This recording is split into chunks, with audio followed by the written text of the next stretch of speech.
दोस्तों नमस्कार। भारत की राजनीति बदल चुकी है। भारत की संसदीय व्यवस्था की राजनीति बदल चुकी है।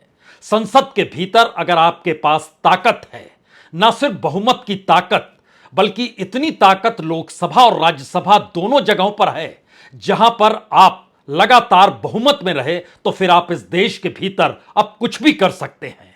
किसी भी राज्य को आप केंद्र शासित राज्य में तब्दील कर सकते हैं। किसी भी केंद्र शासित राज्य की समूची ताकत आप लेफ्टिनेंट गवर्नर के हाथ में दे सकते हैं। यानी चुनी हुई सरकार कितना मायने रखेगी, संसद के सामने सभी बौने हो चुके हैं। और यह फलसफा आज का है। आज का इसलिए क्योंकि दिल्ली बिल जो संसद में रखा गया था लोकसभा के बाद, राज्यसभा में भी पास हो गया।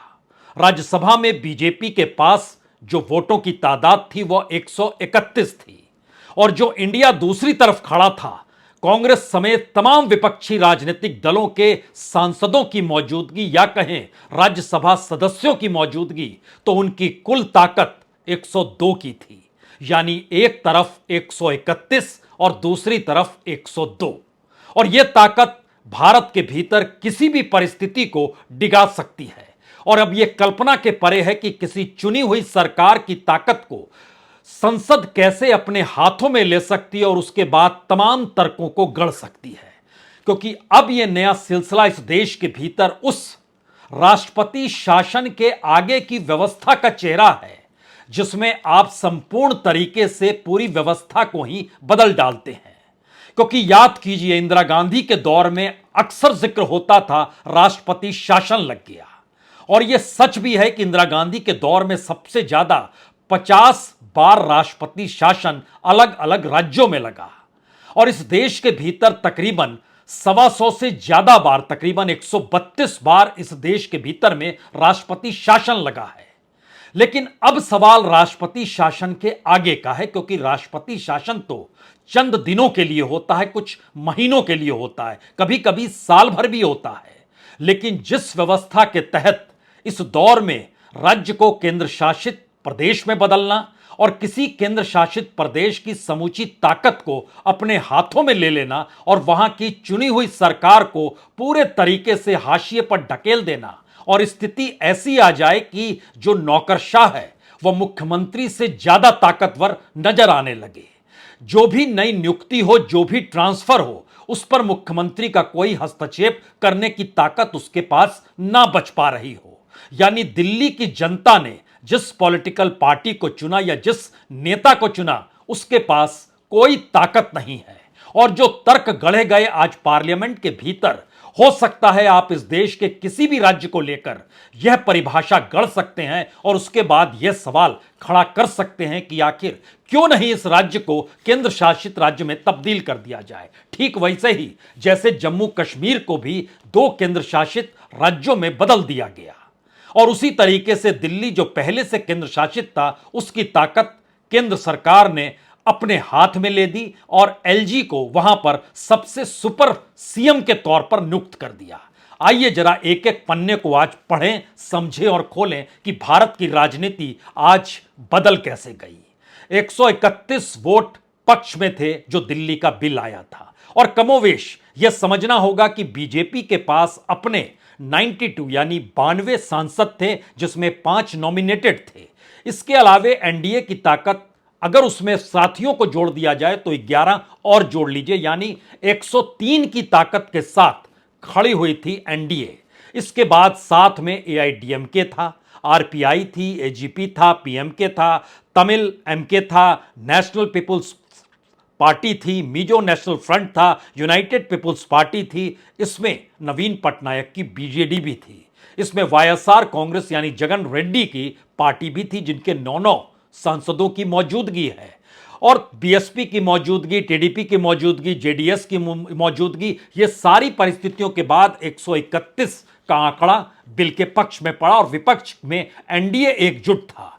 कांग्रेस के सबसे ज्यादा 31, आम आदमी पार्टी के 10, डीएमके के 10, टीएमसी के 13, सीपीएम के 5, जेडीयू के 5, शिवसेना के 4, झारखंड मुक्ति मोर्चा के 2, और इसके अलावे CPI, IUML, Kerala Congress, RLD, MDMK, NCP और टीआरएस की भी मौजूदगी थी, जो कि सबको जोड़िएगा तो 102 तक ही पहुंच पाए। लेकिन बात आंकड़ों की नहीं है, बात तो अब उस फेडरल स्ट्रक्चर, उस कॉन्स्टिट्यूशन, उस डेमोक्रेसी और शायद एक चुनी हुई सरकार की है। क्योंकि आज अमित शाह ने जब जवाब देते वक्त तीन बातों का जिक्र किया कि हमारा मकसद भ्रष्टाचार को रोकना है, इसीलिए इस बिल को लेकर आए। भ्रष्टाचार को रोकने का जिक्र बीजेपी के नेता और देश के गृह मंत्री कर रहे हैं, जिन्होंने इस देश के भीतर कितने भ्रष्टाचारियों को सत्ता बनाने के लिए अपने साथ लिया, और ताजा मिसाल महाराष्ट्र की है।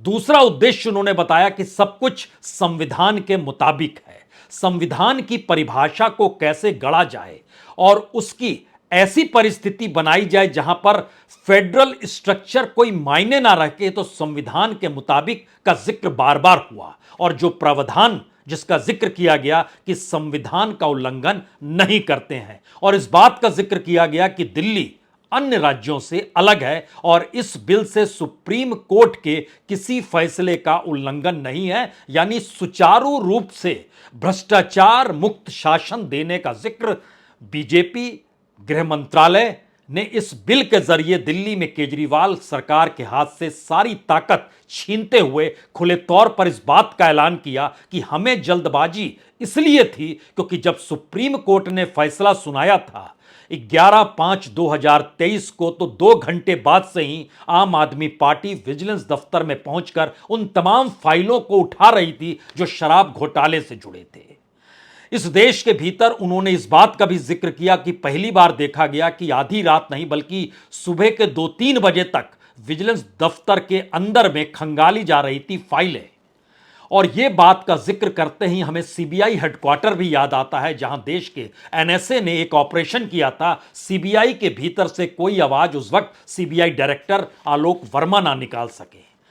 खैर, किसके हिस्से में क्या आता है, लेकिन अगला सवाल यह है कि संवैधानिक मशीनरी को तोड़कर क्या एक ऐसी परिस्थिति बनाई गई जिसके बाद चुनी हुई सरकारों का कोई मतलब नहीं बचेगा इस देश के भीतर। सबको पता था कि यह असंवैधानिक है, क्योंकि फरवरी 2023 में जब सुप्रीम कोर्ट के सामने जम्मू कश्मीर का मसला आया था, तो सुप्रीम कोर्ट में 2 जस्टिस ने, जस्टिस संजय किशन कौल और जस्टिस अभय ओका ने इस बात का जिक्र किया था कि किसी भी स्टेट को तोड़कर यूनियन टेरिटरी में तब्दील केंद्र सरकार कर सकती है, पार्लियामेंट कर सकती है। दूसरी बात उन्होंने कही थी कि यूनियन टेरिटरी के सारे अधिकार छीनकर एलजी के हाथ में दिए जा सकते हैं, संसद के पास यह पावर है। इसके बाद बचा क्या, और संसद उसी लकीर पर चल पड़ी। और संसद के पास कितनी ताकत है इसका जिक्र कॉन्स्टिट्यूशन के आर्टिकल 3, आर्टिकल 4 और आर्टिकल 239A का जिक्र किया गया, जिसके जरिए परिभाषा यही दी गई कि जब सुप्रीम कोर्ट भी कह रहा है कि किसी भी स्टेट को तोड़ा जा सकता है, उसके एरिया, बाउंड्री, नाम तक को बदला जा सकता है, यह ताकत संसद की है, तो बचा क्या। और जब कुछ नहीं बचा तो फिर फेडरल स्ट्रक्चर का जिक्र आज क्यों किया जाए, यह भी एक सवाल है। क्योंकि चर्चा लगातार जब हो रही थी तो इसमें इस बात का भी जिक्र किया गया कि दरअसल स्टेट को एक से ज्यादा यूनियन टेरिटरी में तब्दील भी किया जा सकता है। अब यहां पर सवाल था, जिन बातों को सामने लाया गया, बीते 25 बरस से बीजेपी दिल्ली में सरकार बना नहीं पाई है, यानी बीते 25 बरस में 6 मौके आए चुनाव के, बीजेपी जीत नहीं पाई। तो क्या सब कुछ परिवर्तन मोदी सत्ता के आने के बाद हो रहा है? क्योंकि खुद गृह मंत्री अमित शाह ने बताया कि 91 से लेकर 2015 तक जितने भी मुख्यमंत्री थे, सबका केंद्र सरकार से अच्छा रिश्ता था, एलजी के साथ अच्छा रिश्ता था, सब कुछ ठीक चल रहा था। लेकिन एक झटके में जब केजरीवाल आते हैं तो सब चीजें उलट पुलट जाती है। और केजरीवाल कहते हैं एक झटके में जब मोदी सत्ता आती है तो सब कुछ उलट पुलट जाता है। तो क्या ये केजरीवाल और नरेंद्र मोदी की सत्ता ने इस देश के भीतर में कुछ नई परिभाषाएं गढ़ डाली? और पहली बार केजरीवाल को यह महसूस हुआ कि जिस राजनीति के आश्रय वह चल निकले हैं, और अगर केंद्र सरकार अपने संसद के भीतर की ताकत के आश्रय उनसे सब कुछ छीन लेगी, और सुप्रीम कोर्ट भी यह कहता है कि दरअसल पार्लियामेंट अगर चाहे तो बदल सकता है, इसमें कोई दिक्कत नहीं। लेकिन सुप्रीम कोर्ट के जहन में एक सवाल बार बार रहता है कि फेडरल स्ट्रक्चर को तो मानेंगे, चुनी हुई सरकार है, उसमें मुख्यमंत्री के पास कुछ अधिकार तो बचेंगे, और जिन सिस्टम के तहत नौकरशाही से काम कराया जाता है उस नौकरशाही को मुख्यमंत्री के ऊपर कैसे बैठाया जा सकता है? ऐसा तो होगा नहीं। लेकिन आज सब कुछ हुआ है, और सब कुछ होने का मतलब सिर्फ यह नहीं है कि जो कॉन्स्टिट्यूशन के आर्टिकल 3, 4 और 239 ए का जिक्र किया गया। सवाल अब यह है, क्या इसके बाद की परिस्थिति में जिन राज्यों में बीजेपी आ नहीं सकती है वहीं यह खेल करना शुरू कर देगी? 2024 का चुनाव शायद इसीलिए सबसे ज्यादा महत्वपूर्ण हो चला है, क्योंकि 2024 के बाद अगर बड़ी ताकत के साथ बीजेपी चुनाव जीतती है तो जो दिल्ली में हुआ है, जो जम्मू कश्मीर में हुआ, वह क्यों उन राज्यों में नहीं हो सकता है जिन राज्यों में बीजेपी सोच भी नहीं सकती है कि उसकी सरकार बनेगी? आधे दर्जन राज्य खुले तौर पर ऐसे हैं, और उन आधे दर्जन राज्य में पश्चिम बंगाल भी आता है, बिहार भी आता है, आंध्र प्रदेश आता है, तमिलनाडु आता है, केरल आता है और उड़ीसा भी आता है।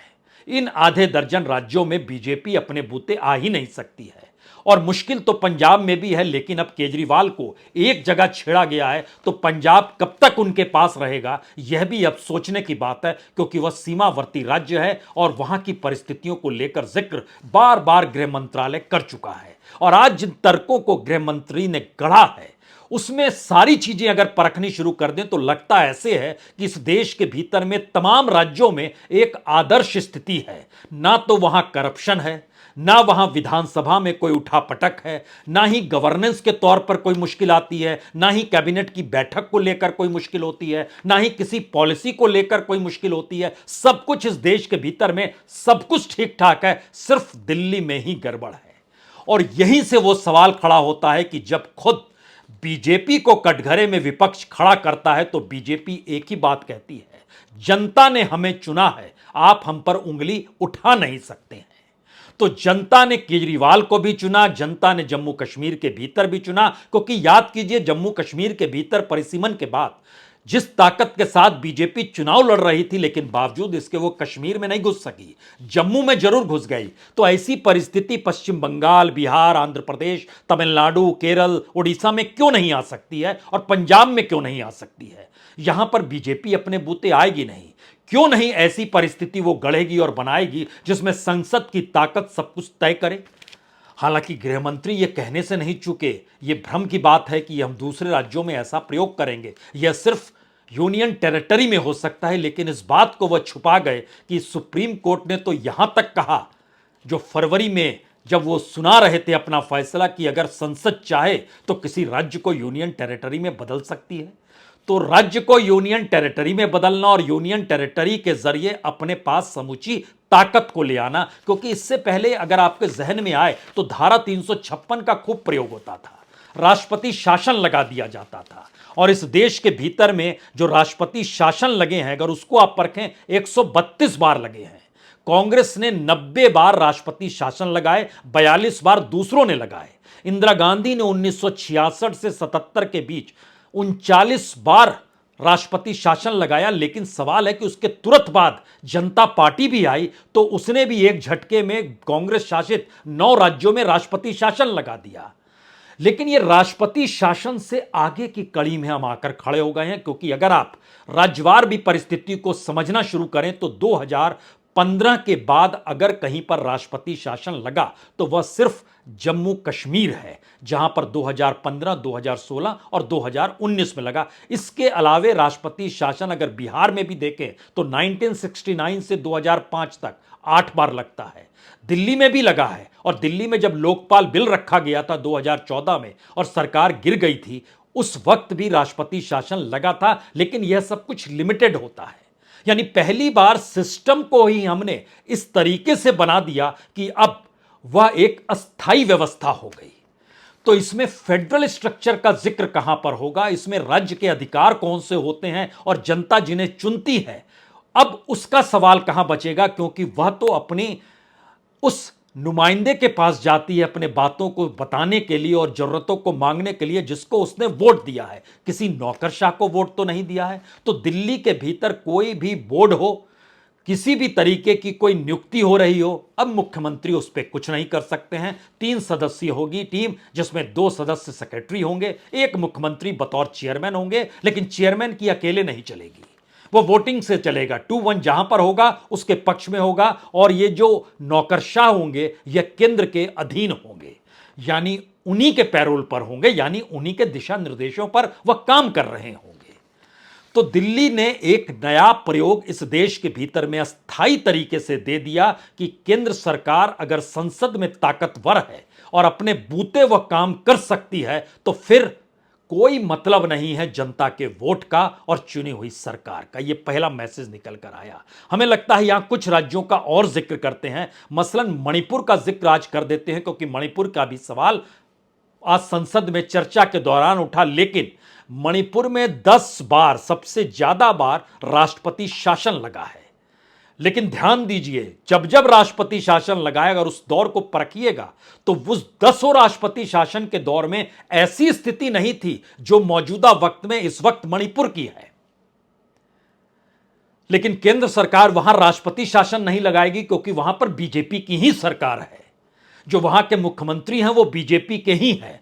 यानी केंद्र की ताकत का सिर्फ एहसास कीजिए कि वह संविधान को अपने अनुकूल कैसे परिभाषित कर सकती है। एक तरफ मणिपुर, जिसने सबसे ज्यादा इस देश में 10 बार राष्ट्रपति शासन देके और मौजूदा वक्त में सबसे बुरे हालातों को जीते हुए भी वही सरकार मौजूद है, जिस सरकार के काल में वहां पर कुछ ध्यान ही नहीं दिया जा रहा है और पूरे समुदाय आपस में बट के बिखर चुके हैं। तो क्या एक ऐसी परिस्थिति इस देश के भीतर आ गई? और यह एक ट्रेलर भर था जो आज दिल्ली को लेकर नजर आया, क्योंकि आने वाले वक्त में सिर्फ बेंच को पीटने वाले संख्याओं की तादाद ज्यादा होनी चाहिए, उसके बाद वैचारिक तौर पर, विचारधारा के तौर पर या इस देश के संवैधानिक सोच के मुताबिक कोई चीज मायने रखती नहीं है। यह खेल खुल के सामने आ गया, क्योंकि बेंच ठोकने वाले की तादाद अगर 131 है और जो विरोध कर रहे हैं वो 102 है, तो फिर आप कुछ भी करा सकते हैं, कुछ भी पास हो सकता है। यह नजारा दिल्ली बिल को लेकर है। इसमें 3 बातें, आखिर में जो सबसे महत्वपूर्ण बात है वह इसलिए महत्वपूर्ण है क्योंकि अब भारत की राजनीति अंगड़ाई ले रही है और 2024 के चुनाव को लेकर जो परिवर्तन की दिशा है उसमें पहली बार समूचा विपक्ष एकजुट हो गया है। तो क्या एकजुट विपक्ष अगर इसको 2024 में हार मिलती है तो यह खुले तौर पर जनादेश का ऐलान होगा कि इसके बाद मोदी सत्ता जो मन चाहे कर सकती है। वहां सवाल किसी एक राज्य के एक मुख्यमंत्री का नहीं होगा, बल्कि उस समूचे इंडिया को डिगाने का होगा जहां पर 26 राजनीतिक दल मिलकर मोदी सत्ता के खिलाफ लड़ रहे होंगे। यह पहला सवाल है। दूसरा सवाल है, अगर विपक्ष की एकजुटता है तो दूसरी तरफ खुद बीजेपी के अपने सांसदों की तादाद भी उतनी नहीं जितने भरोसे वह राज्यसभा में जीत जाती अगर उनको सहयोग नहीं मिलता। यह सहयोग का दायरा जगन रेड्डी तक क्यों जाता है, यह नवीन पटनायक तक क्यों जाता है? क्या एक खौफ है जो सत्ता में रहते हुए खौफ इस दौर में पैदा किया गया जांच एजेंसियों के जरिए? क्या एक ऐसी स्थिति है, यानी सत्ता का राजनीतिक खौफ, सत्ता का संवैधानिक खौफ, ये दोनों परिस्थिति एक झटके में भारत के भीतर 2024 के बाद कहीं वृहद तौर पर सामने तो नहीं आ जाएगी? और तीसरी परिस्थिति, इस देश में वह जनता क्या सोचेगी जिस जनता ने अपने नेताओं को चुना, अपने नुमाइंदों को चुना और उसके जरिए एक संवाद बनाया। इसके बाद तो ना सोशल इंजीनियरिंग मायने रखती और ना ही सांप्रदायिक आधार पर वोटों का बांटना मायने रखता है।